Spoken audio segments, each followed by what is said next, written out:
రామజోలికి పో. చెల్లె నేను అమాయకురాలు చేసేవాడు మాయమాడ చెప్పి పెళ్లి చేసుకున్నాడు. నువ్వు జరిగే ఫస్ట్ వాడు చంపుతావు. లేనా మా ఇద్దరు ఇష్టంతో పెళ్లి చేసుకున్నాం లే. బిడ్డ చిన్నప్పటి సంది నేను ఎంత గౌరవంగా చూసుకున్నానే, ఇట్లా చేస్తావానే నువ్వు? మరి ఏం చేయాలమ్మా? నాకు అన్వేష్ బావ అంటే ఇష్టం లేదు. మీకు ఎన్నిసార్లు చెప్పినా మీరు వినిపించుకున్నారా? నాకు రామంటే ఇష్టం, అందుకే పెళ్లి చేసుకున్నా. రాని ఇప్పుడు నేనంటే ఇష్టం లేదని చెప్పేసి అంటాను.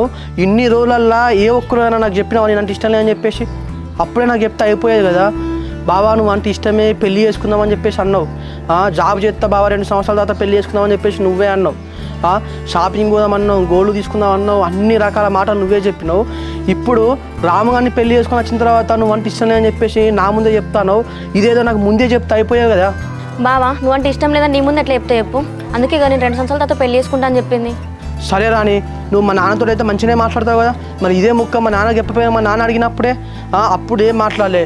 సరే మీ అన్న ఉన్నాడు కదా, మరి మీ అన్నకి చెప్తే అయిపోవు కదా, మీ అమ్మకి చెప్పినా అయిపోవు కదా.